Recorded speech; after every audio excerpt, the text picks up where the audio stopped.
Existen 6 leyendas urbanas en Latinoamérica que la gente jura que son reales, no porque las leyeron, sino porque las vivieron o porque alguien cercano las vivió y nunca volvió a ser el mismo.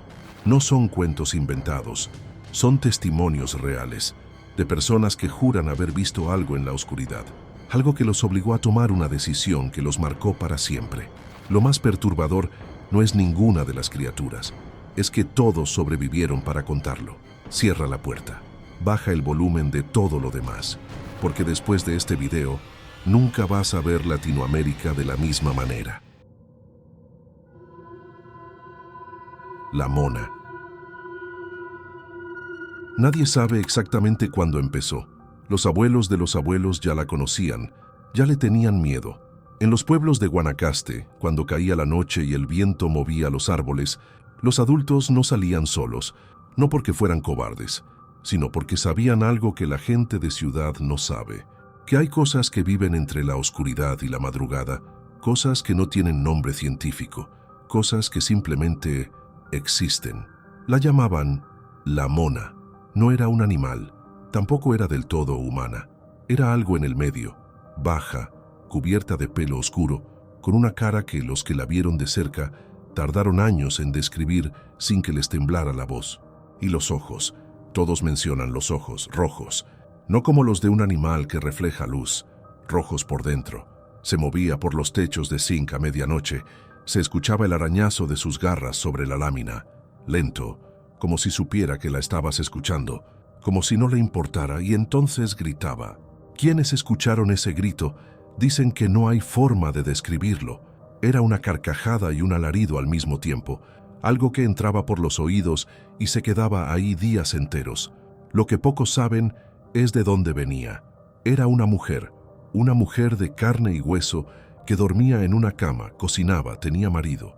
Pero a medianoche, cuando el pueblo dormía, se levantaba en silencio, caminaba hasta un árbol viejo en las afueras, pronunciaba algo en voz baja y su piel se separaba de su cuerpo. Lo que quedaba bajo ese árbol ya no era ella. Había una forma de detenerla. Si alguien encontraba la piel abandonada bajo el árbol y le arrojaba sal encima, la Mona no podía recuperarla. Quedaba atrapada para siempre en esa forma, sin retorno. Un hombre lo hizo una vez. Siguió a su esposa en secreto. La vio llegar al árbol.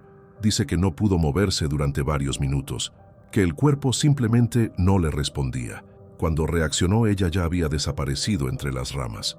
Se acercó al árbol, encontró la piel en el suelo, la llevó a casa, le echó sal encima. Su esposa nunca regresó. Él nunca explicó cómo se sintió al día siguiente. Nadie se lo preguntó. Este relato viene de Gabriela Morales, Punta Arenas, Costa Rica. Estaba en un potrero con un amigo bajando mangos. Al irnos hacia la casa, vimos que detrás nuestro venía corriendo la Mona. Venía tan rápido que cuando nos dimos cuenta nos estaba pisando los talones. Seguimos corriendo. Muy tarde me di cuenta que mi amigo había quedado atrás, en el suelo. Preferí no volver. Los ruidos eran tan horripilantes que perdí todas las fuerzas. Nunca me volvió a hablar mi amigo. Nunca supe qué le sucedió. Gabriela nunca supo qué pasó con su amigo esa noche. Nadie fue a buscarlo. O si fueron, no encontraron nada que valiera la pena contar. El muerto del camino. Hay tramos de ruta que los camioneros conocen de memoria, no porque sean bonitos, sino porque aprendieron con el tiempo a no detenerse en ellos de noche. Uno de esos tramos está en la Patagonia, ruta larga, oscura, sin señal de celular, sin casas cerca, el tipo de camino donde si algo sale mal, nadie llega a tiempo. Los lugareños lo saben, los conductores que hacen ese recorrido seguido también. Y aún así la historia se repite. Un hombre parado al costado de la ruta, solo, sin auto cerca, sin mochila, sin nada que explique qué hace ahí a esa hora. Levanta la mano, pide que lo lleven. Algunos paran, otros no. Los que paran cuentan algo que no tiene explicación simple. El hombre sube, se sienta atrás. No habla mucho, da un destino, un pueblo, una dirección, algo concreto, nada vago. El conductor maneja. El ambiente dentro del auto es raro. No de miedo exactamente, de algo más difícil de nombrar. como si el aire pesara distinto. A mitad del camino, el conductor mira por el espejo retrovisor. El asiento está vacío. No hubo frenada, no hubo puerta que se abriera, no hubo sonido. El hombre simplemente ya no está. Algunos conductores siguen manejando en silencio. Algunos paran a un costado y no pueden arrancar el auto durante un rato. Algunos llegan al destino que el hombre había dado y preguntan por él. Y ahí es donde la historia se pone difícil de ignorar, porque en más de un caso, la persona que abre la puerta reconoce la descripción y dice que ese hombre murió en esa ruta, hace años, hace décadas, siempre en el mismo tramo donde lo recogieron. Los registros de este fenómeno en Argentina y Chile no son uno ni dos, son decenas, recopilados por investigadores de folclore, publicados en diarios regionales, documentados en testimonios grabados. El nombre cambia según la zona, el mecanismo no. Siempre el mismo tramo de ruta, siempre de noche, siempre un hombre solo, siempre el mismo destino, siempre el asiento vacío. Lo que nadie ha podido explicar es por qué algunos conductores lo ven y otros hacen el mismo recorrido cientos de veces sin ver nada. ¿Qué es lo que hace que ciertas personas puedan verlo y otras no? Esa pregunta no tiene respuesta documentada. Uno de los relatos que llegó hasta mí fue este. Me dejó con la piel de gallina. Escucha bien y saca tus propias conclusiones. Eran las 2 de la mañana. Llevaba 6 horas manejando y todavía me faltaban 4. Vi a un tipo parado en la banquina. Paré porque me pareció mal dejarlo ahí. Subió, me dijo que iba a San Carlos. Arrancamos. No habló más. Yo tampoco. A los 20 minutos miré el espejo y no había nadie. La puerta estaba cerrada. Las ventanas también. Paré el auto en la banquina y me quedé ahí sin moverme como 10 minutos. No sé cuánto tiempo pasé sin respirar bien. Cuando llegué a San Carlos no pregunté nada. No quería saber. No quería saber. Esa frase lo dice todo, porque hay preguntas cuya respuesta cambia algo dentro de una persona. Y ese hombre, esa noche, decidió que era mejor no hacerlas. Lo que vio en ese espejo retrovisor a las 2 de la mañana se lo llevó consigo. Y el hombre del camino sigue ahí, parado en el mismo tramo, levantando la mano, esperando que alguien pare. ¿Y tú, si fueras ese conductor, hubieras preguntado? La cegua. Dicen que solo se les aparece a los hombres infieles, a los que salen de noche cuando no deben, a los que mienten en casa y buscan algo en la oscuridad que no les pertenece. Pero hay quienes dicen que eso no es del todo cierto, que a veces aparece sin razón aparente, que simplemente está ahí, al costado del camino, esperando. Es una mujer, hermosa, pelo negro y largo, labios rojos, vestido oscuro, parada sola en medio de la nada a medianoche, en un camino donde no debería haber nadie. Te mira, sonríe, te pide que la lleves al pueblo más cercano, y hay algo en esa voz, algo que no deja pensar bien. Los hombres paran, siempre paran. Ella sube, se sienta cerca, el camino sigue. La conversación fluye o no fluye, no importa. Lo que importa es ese momento en que el hombre, incapaz de resistir, voltea la cabeza para mirarla de frente. Y ahí termina todo. Donde debería haber un rostro de mujer, hay una calavera de caballo, carne podrida cubriéndola a medias, ojos que brillan desde adentro, un olor que los testigos describen como algo que no tiene comparación con nada conocido. Los que sobreviven al encuentro no quedan bien. Algunos no vuelven a hablar con normalidad. Otros llegan a sus casas temblando, sin poder explicar qué vieron. En Nicaragua existe una expresión que viene de esto. Cuando alguien actúa raro, desorientado, sin poder razonar bien, la gente dice que está jugado de cegua. No es un dicho inventado. Es una descripción de algo que la gente vio ocurrirle a personas reales. Su origen está en los pueblos mesoamericanos, siglos antes de que llegaran los españoles. Era una figura ligada a las diosas de la tierra, a la fertilidad, al castigo de los hombres que rompían ciertos códigos. Con la colonia, la figura se transformó. Se mezcló con el miedo cristiano, con la culpa, con la moral impuesta. Pero el núcleo no cambió. La mujer hermosa en el camino. La transformación, el hombre que nunca vuelve igual. Hay relatos que la gente no publica en ningún lado, no los sube, no los cuenta en reuniones, los guarda, Y a veces, sin saber bien por qué, se los dicen a un extraño. Este llegó así. Iba solo en la moto como a la 1 de la mañana. Vi a una mujer parada en la curva antes del tránsito. No había casas cerca, nada. Me paré porque me pareció mal dejarla ahí. Me dijo que iba al pueblo. Subió atrás. Arranqué. Llevábamos unos 5 minutos cuando sentí que algo estaba mal. No sé cómo explicarlo. El aire cambió. Olía raro. Volteé la cabeza un segundo nomás. Un segundo.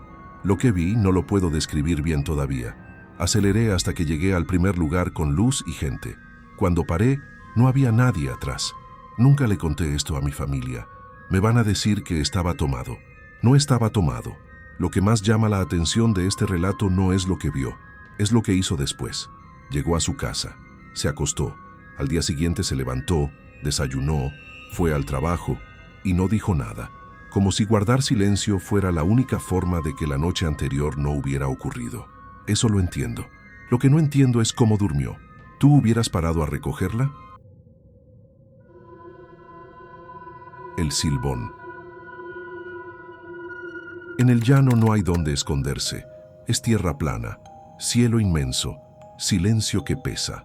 De noche, cualquier sonido viaja lejos. Y en esa quietud, los llaneros aprendieron a distinguir cada ruido. El viento, los animales, la lluvia que se anuncia antes de llegar y el silbido. Cuando escuchas ese silbido, hay una sola regla, una sola, y es la que nadie olvida.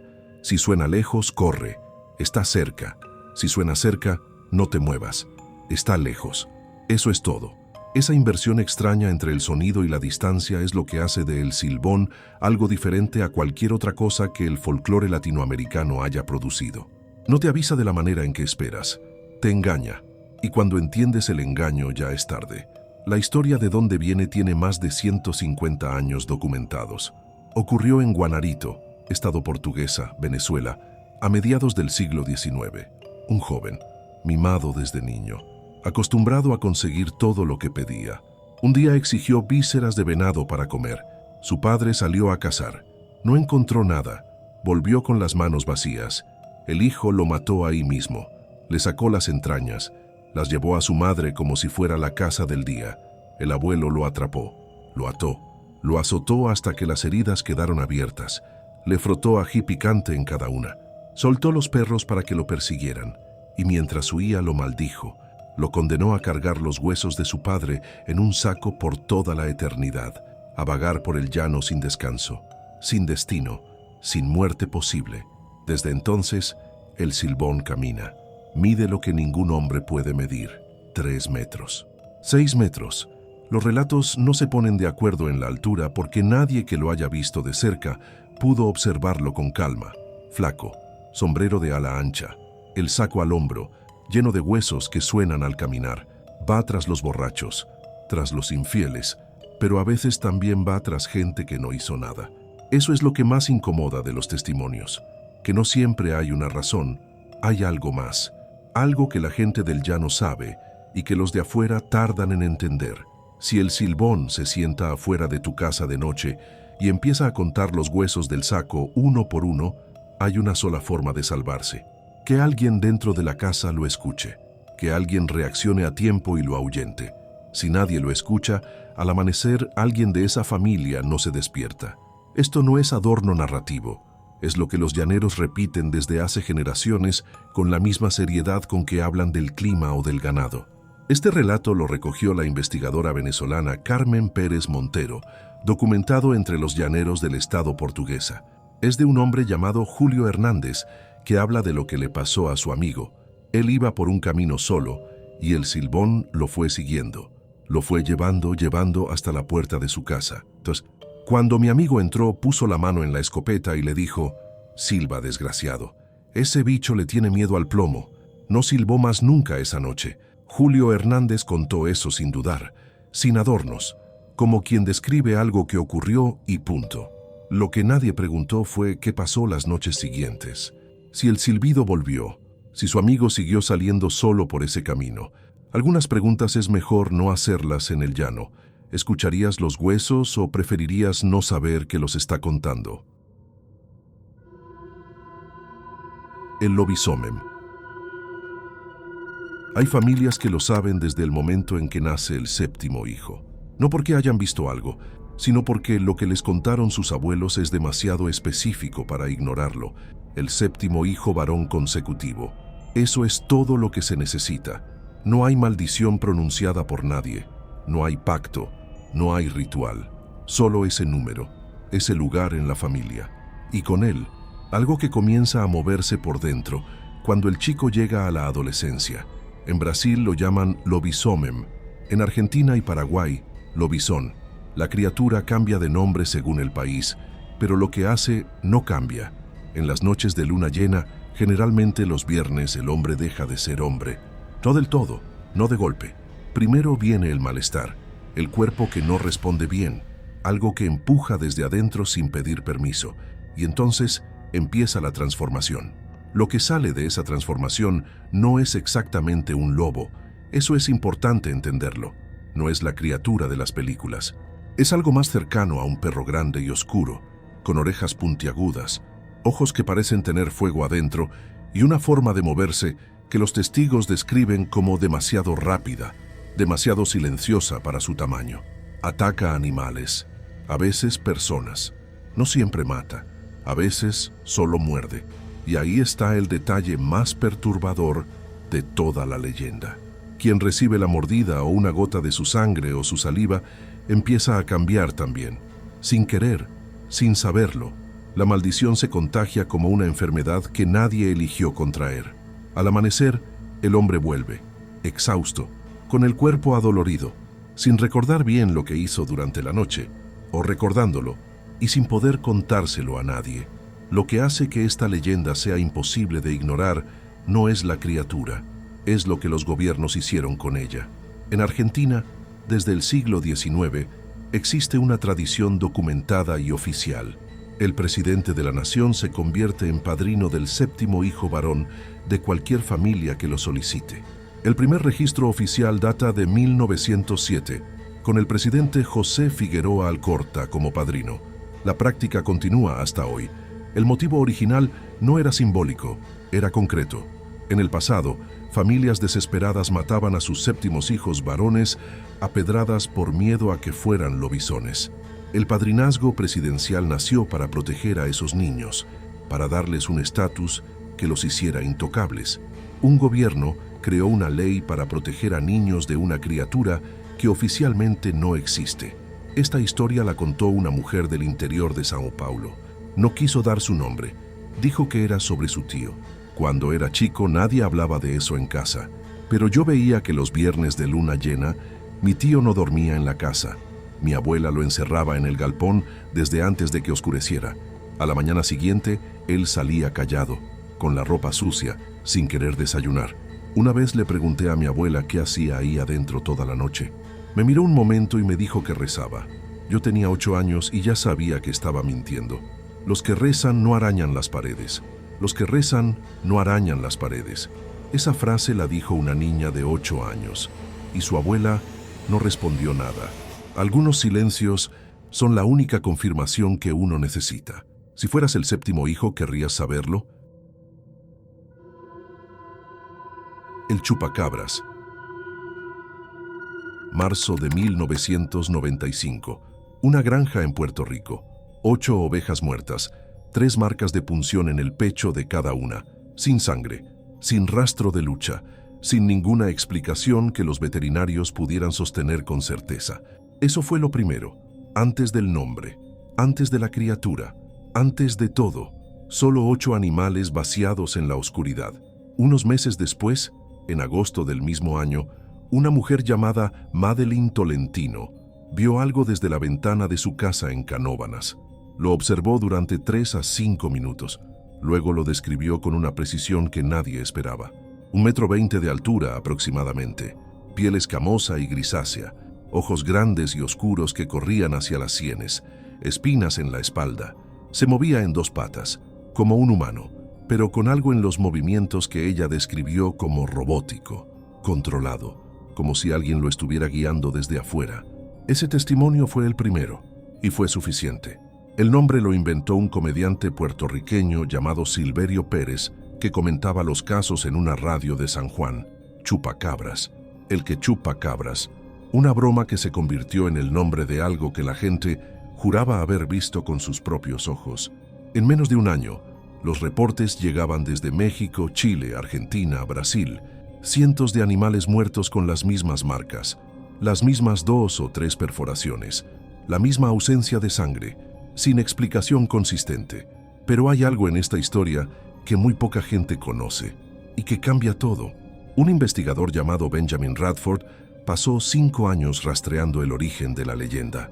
Viajó a Puerto Rico, encontró a Madeleine Tolentino, la entrevistó en persona en el lugar exacto donde ocurrió el avistamiento y descubrió algo que Tolentino no negó. Semanas antes de ver la criatura, había ido al cine. La película que vio se llamaba Especies. En ella aparece un ser híbrido, diseñado por el mismo artista que creó al alien de las películas de ciencia ficción.